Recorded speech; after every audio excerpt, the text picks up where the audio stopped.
Thank you so much, Rabbi. I really appreciate it. Um, if I come and tell you that I am good about something, you may say he's arrogant or so many other words. But if I say I have passion about something, you can never criticize me. And I have endless passion about Mashadi history because there's so much to learn from Mashadi history. And when Rabbi asked me to speak about or ask us, as few of us, to speak about Mashadi history and talk about a specific woman and a man, initially I declined. I said, let me talk about a faceless Mashadi woman or a faceless Mashadi man. Because amongst the Mashadis, there are so many good men and good women. You go back to your fathers, brothers, grandfathers, grandmothers, and on and on and on and on. And you read about them by and large. If you get any bad news, you should be shocked.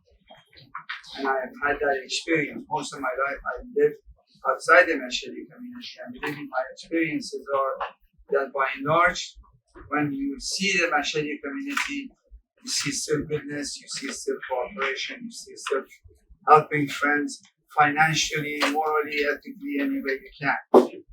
So I finally, Rabbi kind of cornered me into talking about one specific woman, which I'm really honored to do. And that person is Gohar Rahmani. Oddly enough, as you'll find out, she is not by our standards really Mashadi. What I'm telling you today is as a result of research that I have done over the years, and it is all of that is mentioned in a number of books, number of references. Chapter 38 of 200 Years of Resistance, which was done by Shlomo Karbelai, Amir Khan, and the late Behrooz Hakimian. In detail talks about Gohar Rahmani, Walter Fisher, Eastern scholar about Eastern subjects, Yitzhak Ben Sevi, Yahuwah Dilmanian, his relative right here, true scholar, genuine, honest man, Farajullah Nasrullah, who was the witness for the incident that happened when it happened.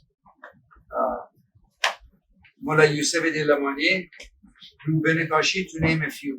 There's so many. So if somebody tells you that there's a myth about this, don't believe it. Read the books, or I give you the reference. I'll be happy to walk you through it. There's nothing is exaggerated about it. So right after, Rabbi, when I'm out of time, please give me a signal about a minute. So I just don't want to go over the time. So right after the Al-Adadi incident, a man by the name of Yahya Rahmani Sufi,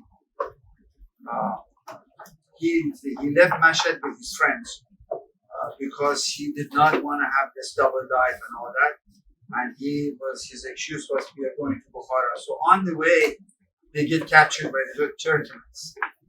And I don't know exactly what happens to the other men that were with him, but he was captured by the Turkmen because he had knowledge of medicine, Darusas, apothecary, as some of you may know the word, or all of you may know the word. He was basically a doctor at that time. His life was saved, and he stayed amongst the Turkmens, and he married a Turkmen Sunni woman. After some time, he had a child, a daughter, Gohar, and the mother died. So he took the child and came back to Mashhad. Gohar was born circa about 1842. And he came to Mashhad, and because Gohar was a young girl, rather attractive, and because she was from a Muslim mother, Mashhadis would not marry her. So she married a Muslim sheikh, a Muslim clergyman. And coincidentally, he died not too long after they got married. So Gohar was a widower, and she was amongst the Mashhadis. And she received a lot of goodness, tremendous amount of goodness, and she decided to really adopt to be a Mashhadi. And with her husband, why she's called Karbelai Gohar Rahmani, she had made pilgrimage She had made pilgrimage to Karbelai.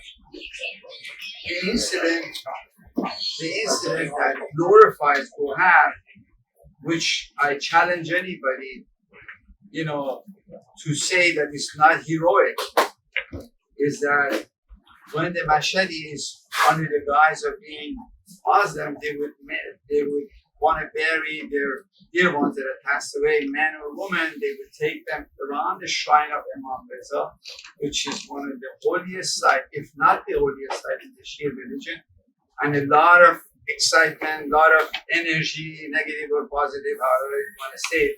It can be scary also going there. So under secret Jews, they take this body and they have to go around 7 times to give homage to Imam Reza, and then go bury the body.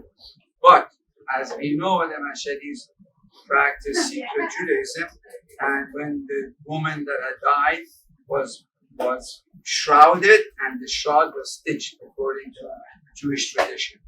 One of the neighbors had heard somebody saying, "Did you finish the stitches?" So they came and they told the custodians of the shrine that this person, the Jews they're not really Muslims, and they are faking.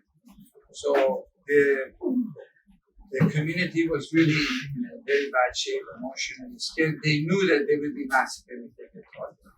Luckily, they find Gohar Karbelai, and she comes in the shrine, and no men could have touched the body. She checks the body, she checks the shrine, the shroud, and she rips the stitches. And she turns around and she says, no, she is buried in the Muslim rituals. And she basically, if they had caught her lying, she would have been the first one to die. That is heroic.